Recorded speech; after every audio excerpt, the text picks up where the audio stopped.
U.S. Congressman Jeffries calls gentrification a cancer. Congressman, you're from Brooklyn, where there's a lot of gentrification. That's a cancer?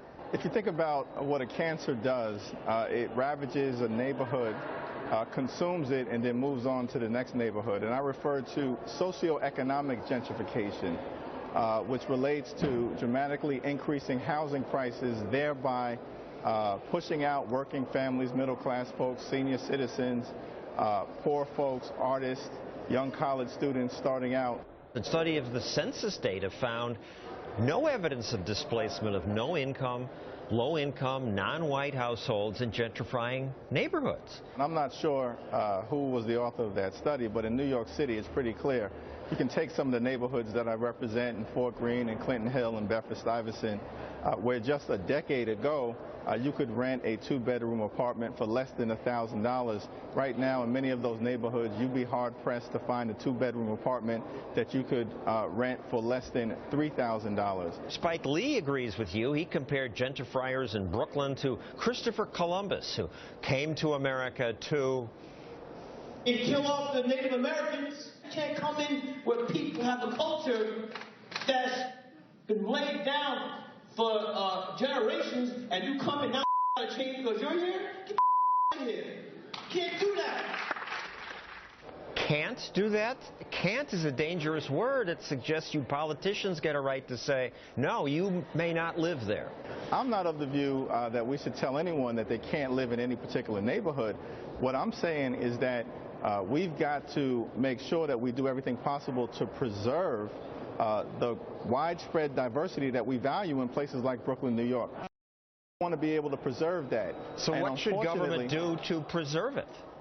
Well, the one thing that I think we have to do is more aggressively promote policies for the creation and preservation of affordable housing. I'd call gentrification progress. Here's how comedian Michael Che joked about it. If you don't know what gentrify means, it's basically a bunch of white people move to a up neighborhood and open up cupcake stores everywhere. How does this neighborhood change? A lot less people living in the park? All kinds of neat little ethnic enclaves. Absolutely. I haven't seen a syringe in 3 years. You don't have to like carry a club when you go up the stairs. Like you used to have to beat your way up to your apartment. I mean, those people are happy. They feel safer. Bring on the hipsters. Gentrification is good for the poor. The average income of black people with high school diplomas in gentrifying areas soared after gentrification. Well, you know, again, I'm not sure of the methodology of that particular study. I'd be happy to take a look at it. But comedians do comedy. Public officials do public policy in central Brooklyn. Decades ago in the 1980s, these were neighborhoods that were ravaged by the crack cocaine wars. You had people who stayed, worked hard, got involved, turned those neighborhoods around, and if they didn't own property, if they were just renters, they now find themselves in a situation where in many instances they're unable to stay as things change, as the school gets better, as there's better public safety, as you've got amenities and restaurants and stores, and you've got individuals who become victims of their own success. I don't think that's fair in America. If you want to help these poor people, I assume you want to get rid of the mortgage deduction on taxes for a house, because that overwhelmingly helps rich people. Well, I support the mortgage deduction on home ownership because we should be promoting home ownership. And if you think about But it almost all goes to rich people. If you think about the transition from being working class, poor, into the middle class, home ownership is essential.